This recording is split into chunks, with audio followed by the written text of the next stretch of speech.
मैं सन 1980 में मेरे ससुर जी शांति कुंज आए। परम पूज्य गुरुदेव उस समय सहशरीर विद्यमान थे, माता जी भी सहशरीर विद्यमान थी और मुझे भी सौभाग्य प्राप्त हुआ उसी समय गुरुदेव जी के दर्शन करने का, माता जी के दर्शन करने का।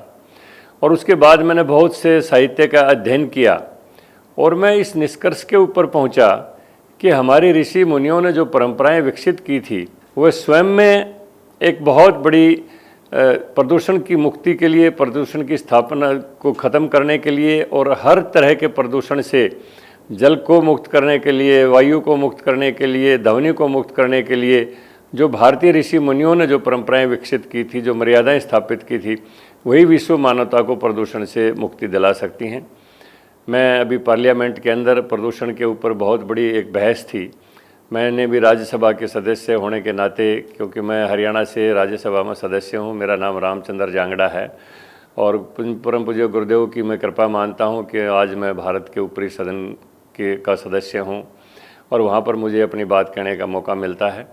तो मैंने उस प्रदूषण के ऊपर जो चर्चा थी उसमें भाग लेते हुए एक बात कही थी जो मेरा अपना स्वयं का अनुभव है। जिस समय प्रधानमंत्री नरेंद्र मोदी जी ने कोरोना की बढ़ती हुई महामारी के मद्देनज़र शुरू वाला लॉकडाउन लगाया तो 14 घंटे का लॉकडाउन था और हमने पूरे परिवार ने निर्णय किया कि हम इस लॉकडाउन में घर में यज्ञ करेंगे। मैं आपको एक उदाहरण बताता हूँ। मेरी धर्मपत्नी एक पॉलिटिकल परिवार होने के नाते बहुत ज़्यादा हमारे घर में आना जाना रहता लोगों का और 50-50 आदमियों का उन्होंने चूल्हे के ऊपर रोटियां पकाई तो उनकी आंखों में धुएं की एलर्जी हो गई। मैंने बहुत चंडीगढ़ में बड़े बड़े डॉक्टरों को दिखाया, उन्होंने सब ने यही कहा कि एलर्जी है और इनको धुएं से दूर रखना है, अन्यथा और कोई इलाज है नहीं। मैं आश्चर्य की बात आपके सामने बता रहा हूँ कि हमने 14 घंटे तक घर में गायत्री यज्ञ किया। 10 लीटर गाय का घी और यहीं शांति कुंज से ले जाके हमने सामग्री रखी हुई थी घर पर, 10 किलो सामग्री और पीपल और वट वृक्ष की और आम की संविधाओं के साथ गायत्री यज्ञ किया और 14 घंटे उन्होंने यज्ञ में भाग लिया। पूरे दिन धुएं के संपर्क में रही और आश्चर्य की बात ये थी कि उनकी आँखों की जो बीमारी थी वो पूरी तरह से ठीक हो गई। और मैं इससे बड़ा कोई उदाहरण दे नहीं सकता हूँ कि हमारे घर में ये स्वयं की, हमारी स्वयं की सिद्ध साध्य प्रक्रिया में जो उदाहरण मैंने आपको सामने दिया है कि गुरुदेव ने यही परंपरा विकसित की है कि यज्ञ ही एक ऐसा साधन है जो वायु प्रदूषण से हमें मुक्ति दिलवा सकता है। आज हमारा जल प्रदूषित है, हमारी भूमि प्रदूषित है, हमारा वायुमंडल प्रदूषित है, हमारा संगीत प्रदूषित है। हमारा जो भारतीय संगीत की जो परंपराएं थी, जो मान्यताएं थी, उनके जो राग थे, उनमें एक ऐसी आदमी की आत्मा को शांति देने वाला, सुकून देने वाला संगीत जो निकलता था, आज कानू फाड़ू और उत्तेजक जो संगीत के हम शिकार हो गए हैं, वो सबसे बढ़ता हुआ ध्वनि का प्रदूषण है। मैंने पार्लियामेंट के अंदर ये उदाहरण दिया था कि आज अमेरिका के साइंटिस्ट ने इस बात को मान लिया है कि गायत्री के मंत्र के उच्चारण से हवा के अंदर 1,10,000 गुना सकारात्मक तरंगें उत्पन्न होती हैं और सकारात्मक सोच मानव समाज में पैदा होती है। लेकिन हमारे देश में ये एक विडंबना है कि हम कोई भी एक अच्छी परंपरा की बात करते हैं तो उसके ऊपर सांप्रदायिकता का आरोप मढ़ दिया जाता है कि तो सांप्रदायिकता है। लेकिन मैं कहता हूँ कि हमारे बुजुर्ग हमारे से ज़्यादा, हमारे ऋषि मुनि हमारे से ज़्यादा वैज्ञानिक थे। अब 2 चीज़ें होती हैं, एक कानून होता है, एक मर्यादा होती है। कानून तोड़ने के बाद तोड़ने वाले को सज़ा दे सकता है, लेकिन उसमें भी सज़ा से बच निकलने के बहुत से उपाय होते हैं और कानून तोड़ने वाला कभी कभी कानून की सज़ा से बच भी निकलता है। लेकिन मर्यादाएं आदमी को कानून तोड़ने से ही मना करती हैं। आदमी ऐसा कोई काम ना करे जिससे जो कानून के खिलाफ हो, मर्यादाएं उसको इस बात से रोकती हैं कि वो गलत कोई काम ना करे जो कानून के विरुद्ध जाए। इसलिए मर्यादा की जो स्थापना की हमारे ऋषि मुनियों ने, हमारे बुजुर्गों ने, हमारे गुरुओं ने, वो सबसे बड़ी देन भारत की संस्कृति को थी। अब मैं एक उदाहरण देता हूँ कि पुराने समय में एक मर्यादा बनी हुई थी गांव के अंदर कि गांव का तालाब जो होता है उसके चारों तरफ का जो कैचमेंट एरिया जिसको हम बोलते हैं, जिस एरिया से पानी बह के तालाब के अंदर आता है, उसमें कोई शौच के लिए नहीं जाता था। लेकिन आज हमने वो मर्यादाएं तोड़ दी तो हर गांव का तालाब प्रदूषित है। अब कानून तो किसी को नहीं रोकता है, लेकिन मर्यादाएं रोकती हैं। हमारी मर्यादाएं बनी हुई थी कि हम जब किसी अपने घर में कोई किसी बुजुर्ग की मृत्यु हो जाती तो उसके दाह संस्कार के बाद और एक त्रिवेणी हम गांव के तालाब के किनारे लगाते थे, एक बड़, एक पीपल और एक नीम का वृक्ष। और उस त्रिवेणी की जो रक्षा हम करते थे, अपने बुजुर्गों की सेवा जैसे करते थे उसी तरह उस त्रिवेणी की रक्षा करते थे। और हम गर्व से बताते भी थे कि ये त्रिवेणी मेरे दादा के समय लगाई गई थी, ये 200 साल पुराने वृक्ष हैं। ये मेरे परदादा के समय वृक्ष लगाए गए थे, ये 300 साल पुराने वृक्ष हैं। और सबसे ऊंची टहनी के ऊपर चिल और गिद्ध अपना घोंसला बनाते थे। तो उस समय क्योंकि इतने बड़े बड़े वृक्ष चारों तरफ गांव के होते थे, चिल और गिद्ध पर्याप्त मात्रा में थे, तो एक बहुत बड़ा अगर पशु भी कोई मर जाता तो उसको गिद्ध 1 घंटे के अंदर साफ कर देते थे। और वो पर्यावरण का सबसे बड़ा मित्र था, चील भी और गिद्ध भी। लेकिन हमने वो मर्यादाएं तोड़ दी। आज हम कोई त्रिवेणी नहीं लगाते, बड़े बड़े वृक्ष से गांव के चारों तरफ से समाप्त हो गए, तो चिल और गिद्ध भी वहाँ से माइग्रेट कर गए, वहाँ से कहीं चले गए। और आज एक छोटा कुत्ता भी अगर मर जाता है तो वो भी हफ्तों तक सड़ता रहता है और वायुमंडल को प्रदूषित करता रहता है। अब ये कुछ ऐसी चीज़ें हैं जिनको मर्यादा स्थापित करती है, लेकिन कानून स्थापित नहीं कर सकता। कानून तो कानून तोड़ने के बाद कानून तोड़ने वाले को सज़ा दे सकता है। मर्यादाओं का अपना सबसे उच्च स्थान होता है। इसलिए मैं ये कहता हूँ कि जो हमारे बुज़ुर्गों ने जो परंपराएं विकसित की थी, हमारे ऋषि मुनियों ने, गुरुओं ने जो परंपराएं विकसित की थी, अगर दुनिया को प्रदूषण से मुक्ति अगर दिलानी है तो वही जो भारत की जो संस्कृति है, जिसका सबसे बड़ा आज अगर उद्घोष अगर किसी ने किया है तो गायत्री परिवार ने किया है। आचार्य श्री राम शर्मा हमारे पूज्य गुरुदेव जी के संस्कारों से, उनके वाणी से जो भी शब्द निकले हैं, उनकी तपस्या से जो शब्द निकले हैं, वो साहित्य में विराजमान हैं।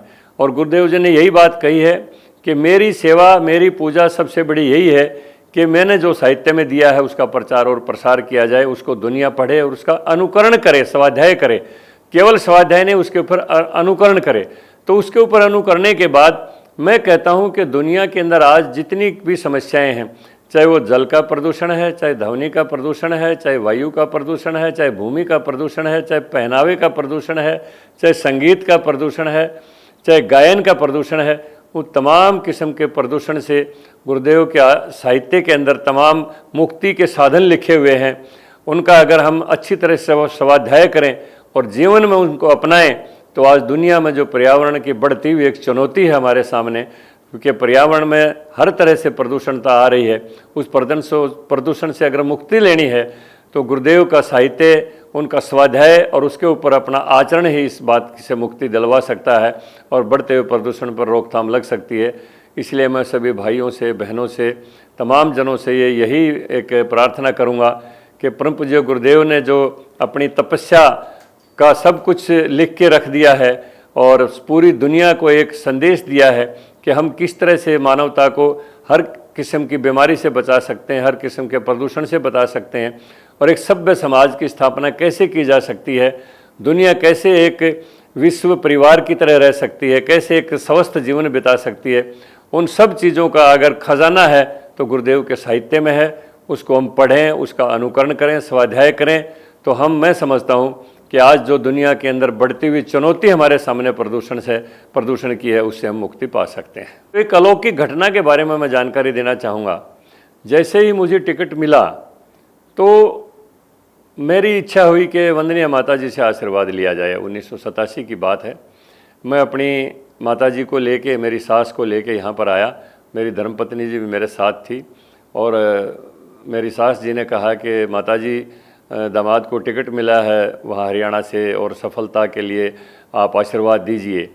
तो माता जी ने कहा कि बेटा क्या करोगे राजनीति में, उसकी बुराई करना, उसकी बड़ाई करना, मैं तुम्हारी जीवन रक्षा के लिए कवच देती हूँ। तो हम सब बड़े हैरान थे कि यहाँ तो हम मांगने आए थे विजय का आशीर्वाद और माता जी ने जीवन रक्षा के लिए कवच दिया और कहा कि इसको अपने दाएं बाजू के अंदर बांध लीजिए और आपके जीवन को कोई खतरा नहीं होगा। और उस समय हम अनुमान नहीं लगा सकते थे कि जीवन को क्या खतरा है, मैं बीमार नहीं, स्वस्थ हूँ, कोई मेरा किसी से बैर नहीं, भाव नहीं। लेकिन चुनाव में बहुत बड़ा धोखा मेरे साथ हुआ और बाद में मेरे ऊपर कातिलाना हमला हुआ और उस हमले से जब मेरी जान बच गई तो वो कवच मेरे दाएं बाजू के ऊपर बंधा हुआ था और मेरी जब प्राणों की रक्षा हुई तब अनुभव हुआ कि उस समय माता जी ने विजय श्री का आशीर्वाद देने के बजाय कि मेरे जीवन की रक्षा के लिए कवच क्यों दिया था। एक बहुत बड़ी अलौकिक घटना मेरे जीवन की है। इसी तरह की दूसरी घटना मेरे जीवन की है। मैं अपना छोटा बेटा मेरा जिसका नाम अरुण कुमार है और मेरी भतीजी और 2 मेरे साथ सरकारी अधिकारी थे, मैं परम पूज्य गुरुदेव जी के और माता जी के दर्शन करने के लिए उनको लेके यहाँ पर आया।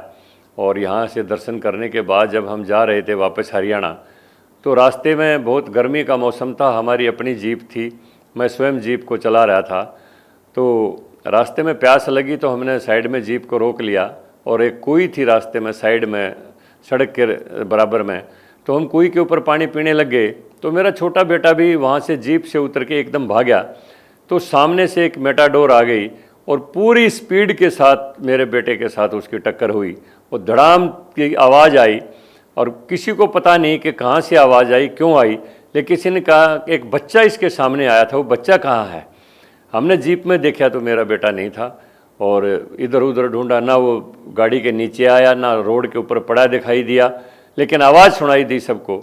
और जब हमने बराबर में झाड़ियों के अंदर तलाश किया तो सुरक्षित रूप से झाड़ियों के अंदर वो पड़ा हुआ मिला।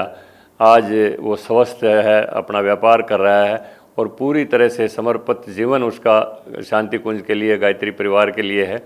यहाँ पर 2 बार वो 9 दिवसीय सत्र, एक बार मौन साधना और एक बार साधारण साधना सत्र भी यहाँ पर अटेंड कर चुका है।